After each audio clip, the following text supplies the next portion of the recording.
Good day, Jacket Nation, and welcome to The Buzz. I'm your host, Dave Rivera, the father of two former Jacket football players and a fan of all things Jacket football. And I'm joined this morning by head coach Brian Braddock. Coach, how are you doing this morning? Doing good, Dave. Good to see you. Thank you for joining me on a Saturday morning. I really appreciate it to talk about Jacket football. Before we get started into kind of getting into the game and everything, I want to get into a little pregame warm-up.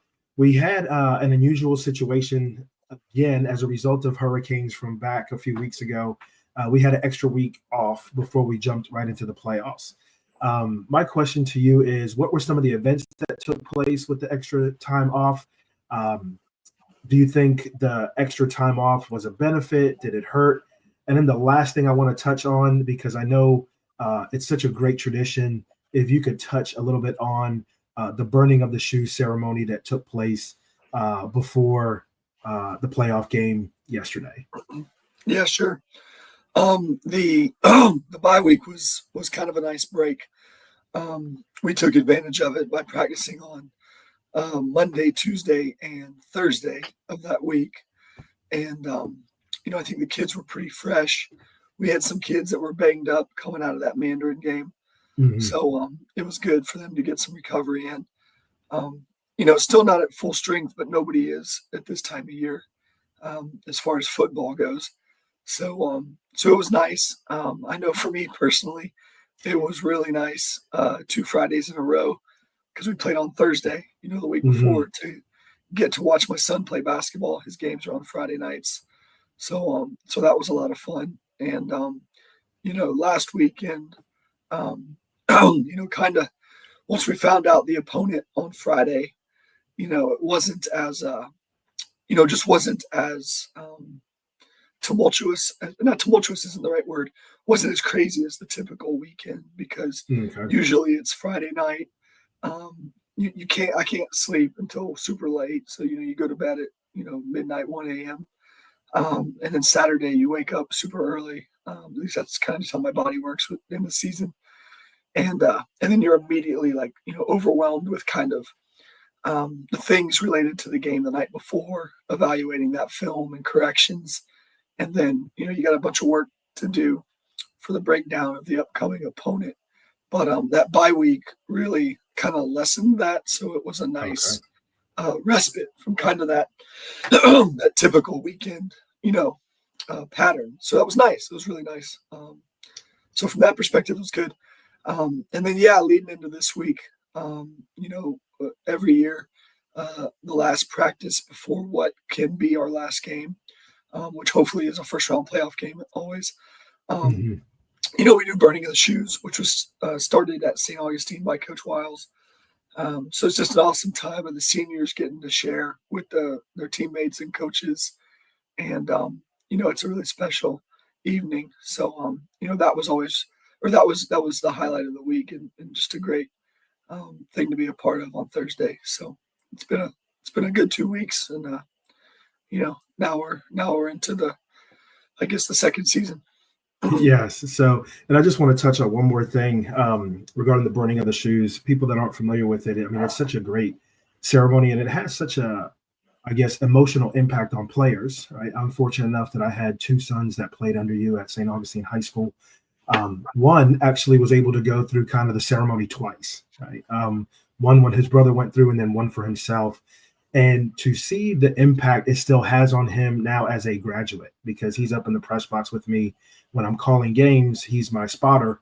And then for some of the game, he was actually doing some of the play-by-play and commentating on the game. And to see just when other people were talking about the burning of the shoes, the impact it still has on him, right? So I just think that's a pretty cool thing that he has been graduated now for a couple of years.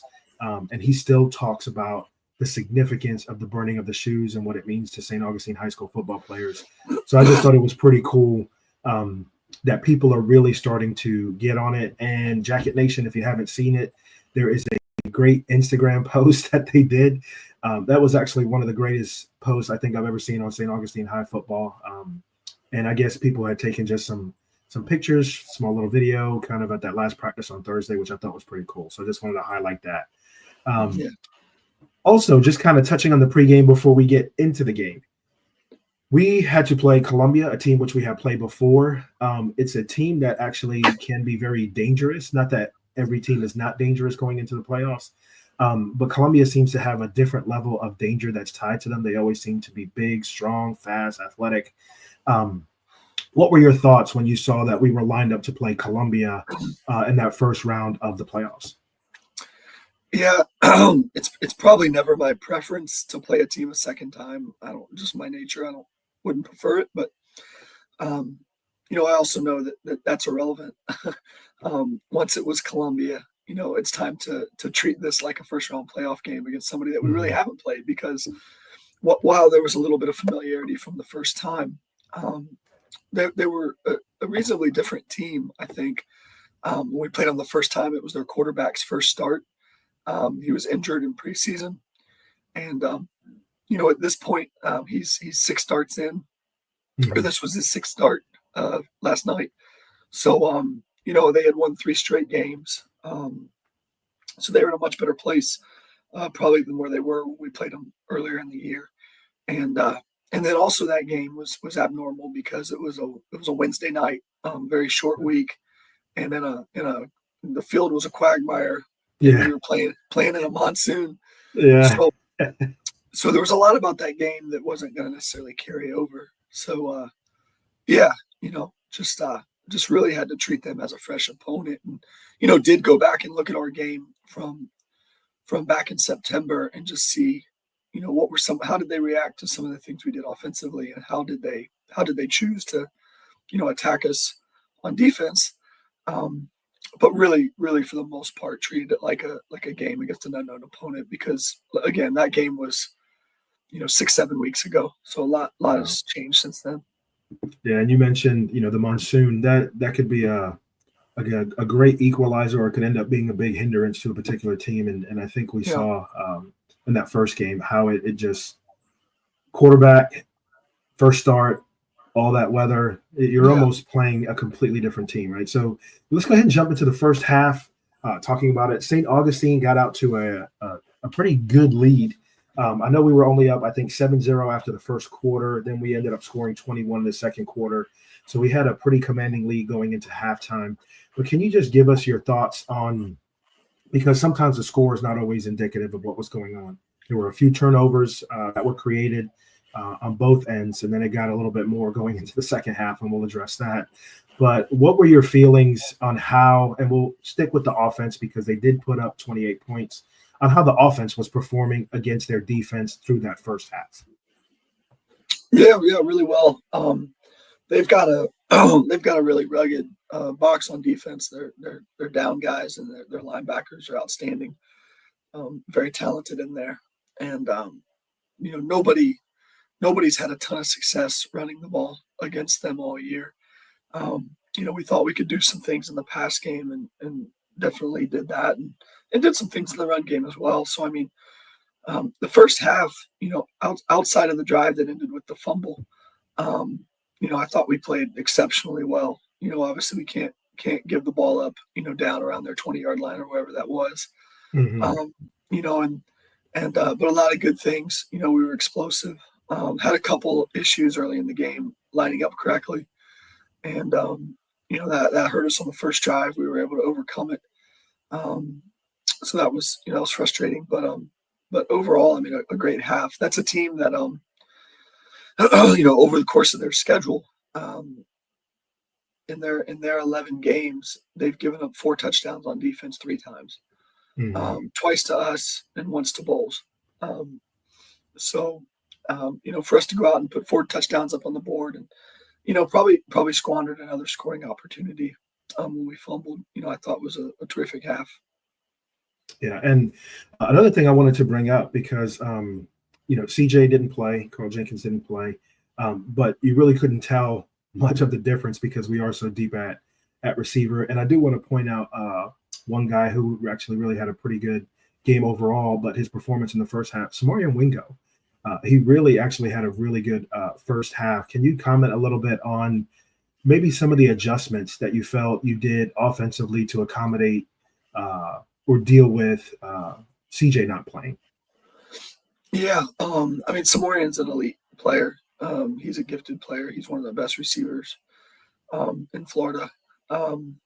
So we certainly had our fair share of receiving targets to still throw the ball to, and then you add in Trenton Jones, and then the other guys in the game we have confidence in. We have confidence in Clayton Rastrelli. We have confidence in our young sophomores when they go in the game. So Coach James does a great job of putting those kids where they need to be based off the defense of where the ball might go. And obviously, when you've got Samorian and Trenton out there, those are the guys that you're going to feature because they're both exceptional talents. So, I thought for both of them, they were both, put in the right spots with opportunities to make some big plays, and both had a really good first half. All right, now let's go ahead and roll it over to the defense. The defense pitching a shutout so far through the first half. How do you feel the defense was performing against what it's wild to think that their running back is a freshman, right? Because he's kind of man-childish, right, with his body build and the way he runs. But how did you feel overall with the defensive performance, being able to go through that first half without giving up any offensive points? Yeah, the freshman tailback's an exceptional player, and they've definitely got some talented pieces on offense. Their offensive line's massive. I think 3 of the kids are 300 pounds or bigger. I was just really pleased. We were kind of concerned about they're kind of an offense of both opposite ends of the spectrum. They will spread you out, and then they run kind of their base stuff. They run the ball well when they spread you out, and then the quarterback's a talented kid with some talented receivers.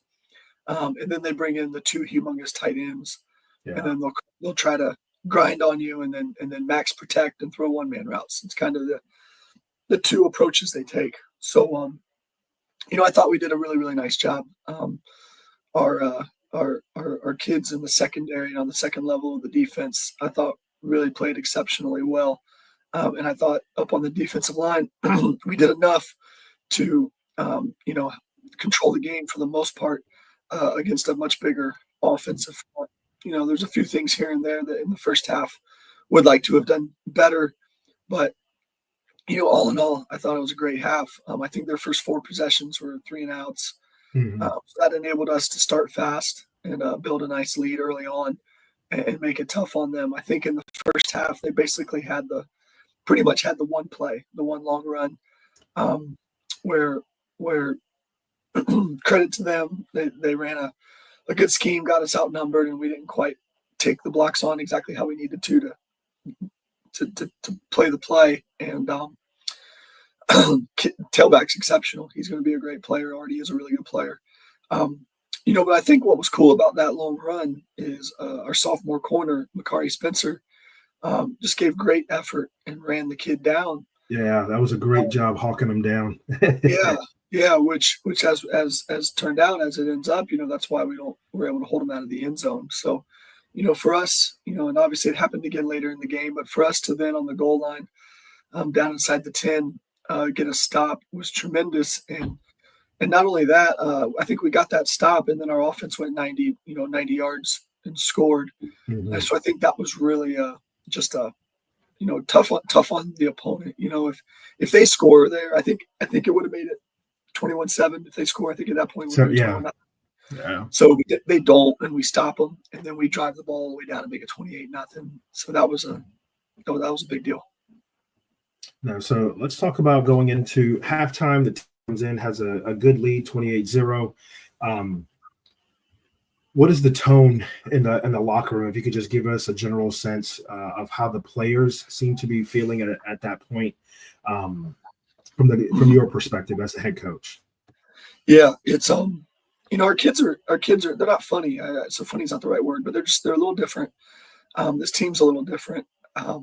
Even back to the summer, some coaches would be like, there's just not enough, intensity or focus, the summer workouts, and maybe not focus, but just the urgency and intensity. And I think what there is there's a decent bit of maturity on our team.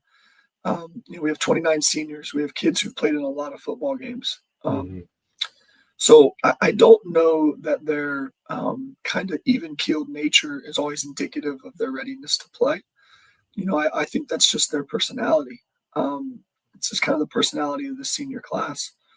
Um, because again, going back to the summer, like they were always, they were there doing the work. It wasn't as if the work wasn't done, but maybe not as emotional or maybe as intense off the field as like last Hmm. year's senior group. So they're just a little bit different. So they were very even killed before the game. They were very even killed at halftime. And I think that's just kind of how they are. So, and obviously we talked about all the things we wanted to do. We wanted to start the second half fast, and anytime you're one score away from making the clock run, you want to do that. Um, but doesn't always go the way you want. So getting into the second half, I like the segue going into talking about not always getting what we want, right? So we're up 28-0. We're going to the second half. They get the ball first. But I want to talk about, our side of the ball. We just didn't seem to be clicking the same way in the second half as we were in the first half, and could never capture that next touchdown to get it to 35-0 to get to the running clock. And then even some aspects on defense, it just seemed at times things weren't clicking. Then we'd get a big play, and then we really didn't seem to hit a good rhythm or stride. Can you just elaborate on that? Was it just me that was feeling that way, or was that a tone or feeling that was kind of taking place on the field that, man, we just can't seem to get back into sync to really just take over this game again and put up another 28 points in the second half? Yeah, yeah. Well, yeah, we certainly didn't play as well in the second half as we did in the first half. Um, and I'll give credit to our opponent. I think some of that was Mhm. probably them.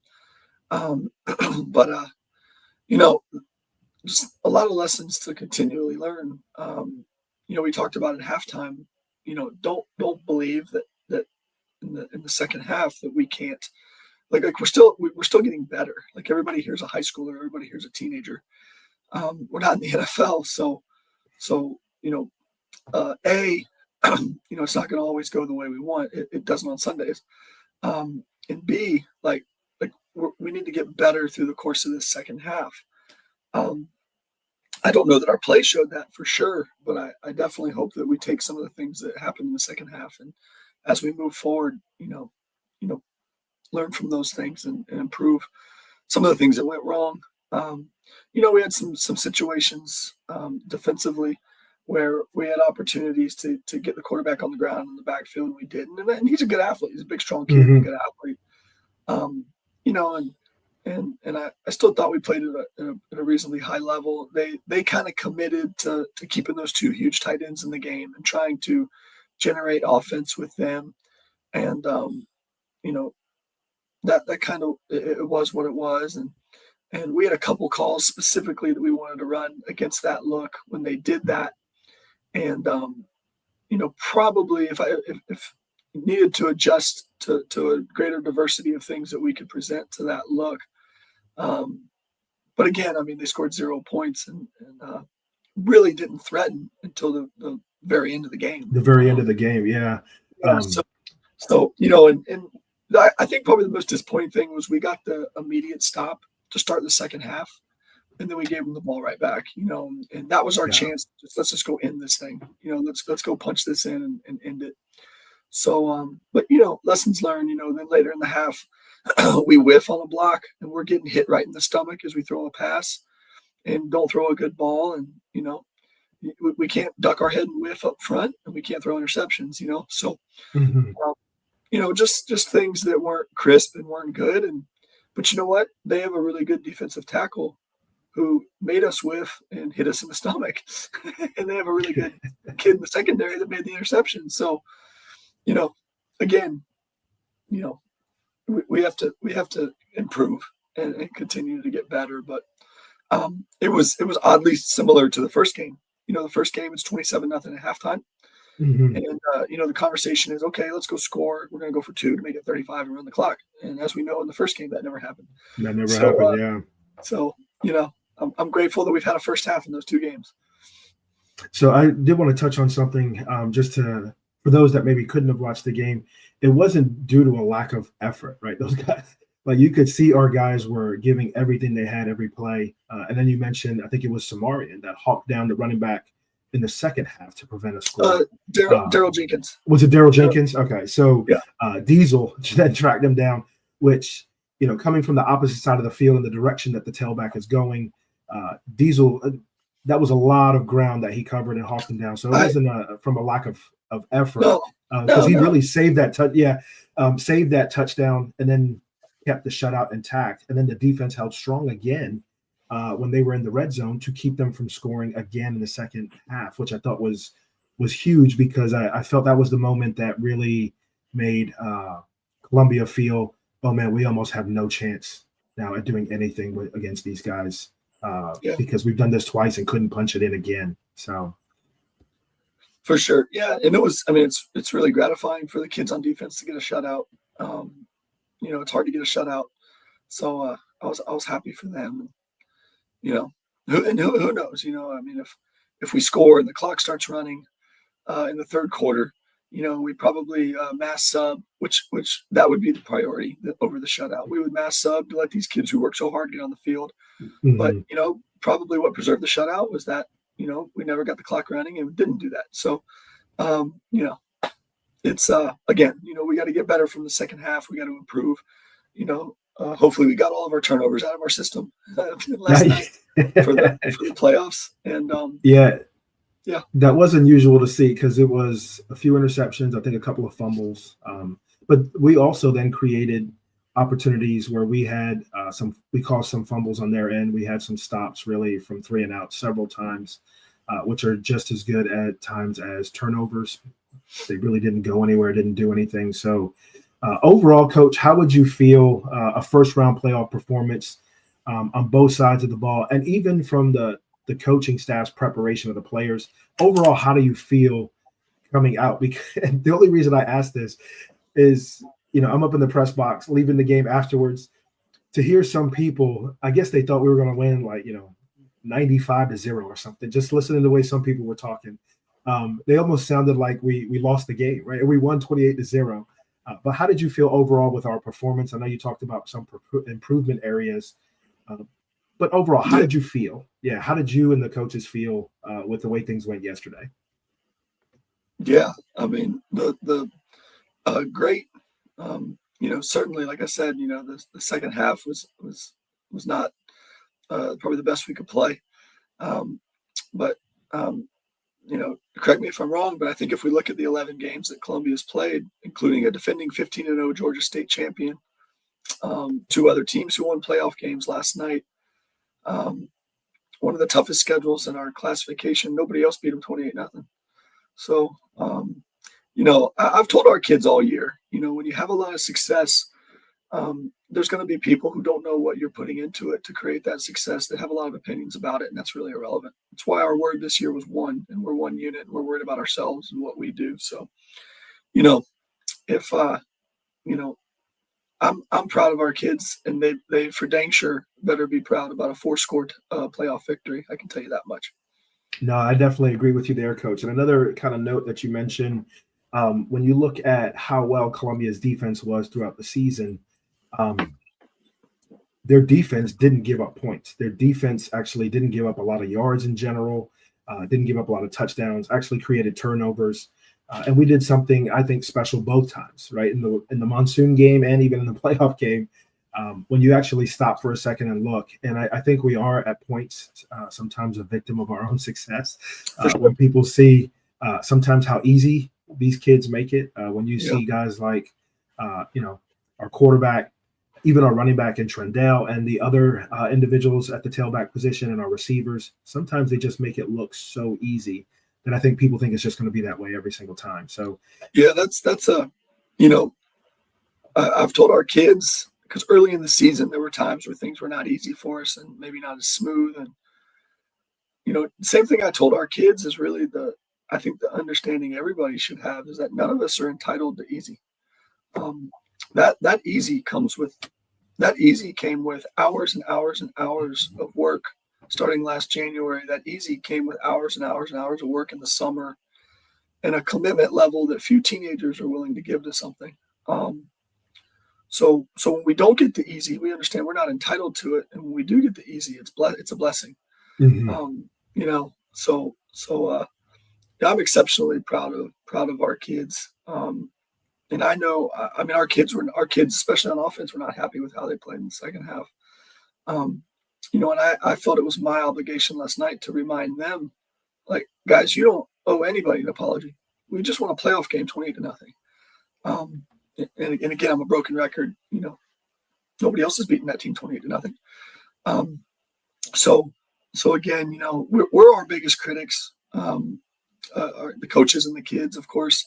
And we understand that some of the things that happened last night, as we move on, they'll be problematic. But also, as we move on, the opponents are going to continue to make plays because they've got really good teams.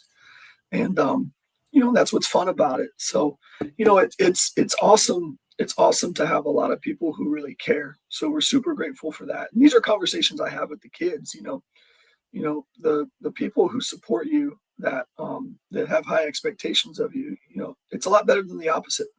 So, That's true. You gotta, That's true, Coach. You can't feel one way or the other about the things people say or the way people critique your performance.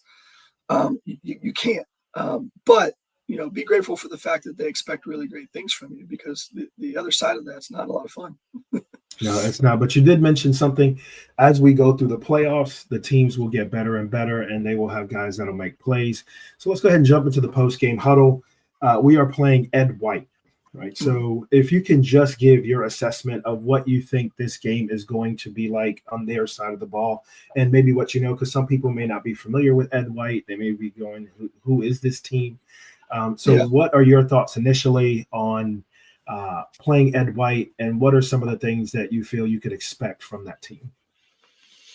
Yeah, they're a very good football team. Maybe, I don't know if a surprise is the right word, but had a really good season, and their losses were very close to very good teams. I think kind of their biggest win was their district championship game when they beat Riverside, week 10. And then, beat them in a hard-fought game. Last night, played a very rugged opponent in Pine Forest, who jumped up on them 13-0, and then Ed White won the game 26-13. So that's really impressive. Very athletic group. Coach Johnson has done a really good job there. I've known Coach Johnson since my Mandarin days. He's been in Duval County for a long time. Really athletic group. We're going to get a lot of pressure defense, a lot of man coverage. And then offensively, they're well coached, and they do enough diversity of things to create problems and present some challenges. And they have some special kids when they get the ball in their hands. So, they're a good football team. They're the kind of football team you should see in the second round of the Florida State playoffs, and it should be a really good game. No, I think we're about to see or hear the Braddock broken record going forward, because I feel that that's all you're going to be seeing from teams from this point out. Very athletic, very strong, have guys that can make plays. Yeah. And then, whoever ends up winning this game, the next game they play, they're going to be playing a team that has playmakers, fast, athletic. So looking forward to that. I did want to have a quick question. The game looks like it's slated for 7:30, which is a little bit different timeline. Is that something that you think will remain consistent, or are they going to be looking at changing that game time, or are we looking at a 7:30 kickoff start? No, I don't even know why the state does this, honestly, because the game times are up to the teams. So like Ed White played at 6:30 last night because Duval County plays their home games at 6:30, and the only stipulations that both teams agree to it. We'll play at 7 o'clock. It's a home game at St. Augustine High School, and we play at 7 o'clock. So and I'll see if we can get our. I know the GoFan tickets, I think, said 7:30. Probably. I'm guessing that's a big reason why. Like last night when the game started, the crowd was very sparse. It was, yeah. The parking lot was emptier than normal. Mm-hmm. Yeah. Well, some of that might be what we talked about a little bit earlier too. Everybody. But I'm hoping it'll be packed and loud.